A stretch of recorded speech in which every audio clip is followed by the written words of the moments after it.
dette øjeblik meddeles det, at Montgomery har oplyst, at de tyske tropper i Holland, Nordvesttyskland og i Danmark har overgivet sig. Intet andet budskab det 20. århundrede tåler sammenligning med det, der lød fra London om aftenen den 4. maj 1945. Krigen var slut. Danmark frit.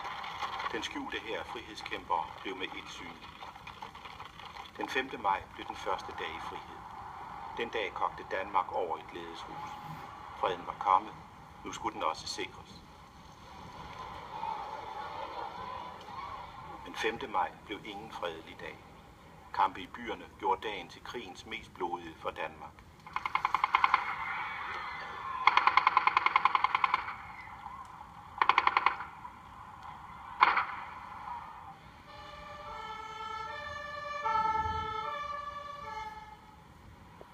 Den 5. maj begyndte opgøret med de landsmænd, der havde valgt side med fjenden.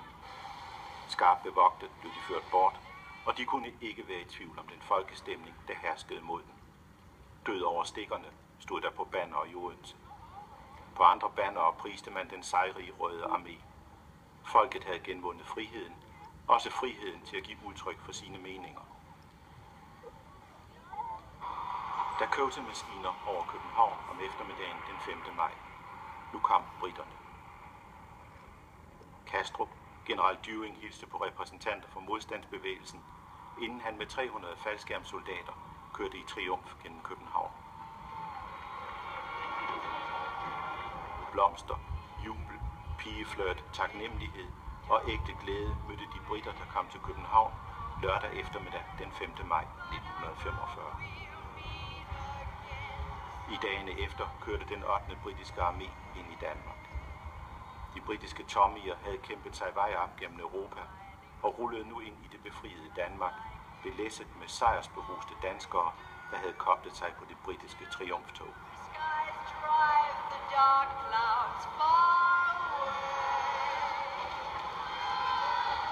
Den 12. maj kom selveste Montgomery til Danmark. Han blev mødt af statsminister Bull og udenrigsminister Christmas Møller, der gav udtryk for landets taknemmelighed. Stående i kong Christian den 10. Cadillac modtog Montgomery københavnernes hyldest. 100.000 var på gaden den dag for gennem Montgomery at hylde de allierede befriere. Danmark var en nation i taknemmelighed og glæde. De gamle gæster gennem 5 år havde mindre at glæde sig over. Med forståelse for den tyske grammatik blev Deutsches Haus i Odense til Deutsche Haus, tyskerne ud, og sådan blev det. På cykel, i hestekøretøj, på hesteryg, men for de flestes vedkommende til fods, begav de tidligere besættelsestropper sig på vej til grænsen. Her blev de mødt af soldater fra den danske brigade. De havde til opgave at afvæbne tyskerne, inden de fik lov til at krydse grænsen. Under tiden hjulpet på vej af danske brigadesoldater. Det tyske nederlag var totalt.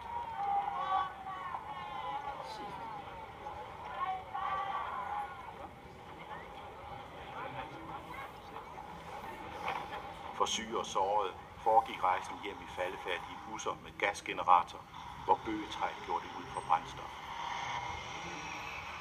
Krigen var forbi, men den havde efterladt sine spor. De materielle spor lod sig fjerne, andre spor kunne ikke udslettes. Man så den tydeligt den dag lastbiler krydsede grænsen med de døde fra Tysklands koncentrationslejre.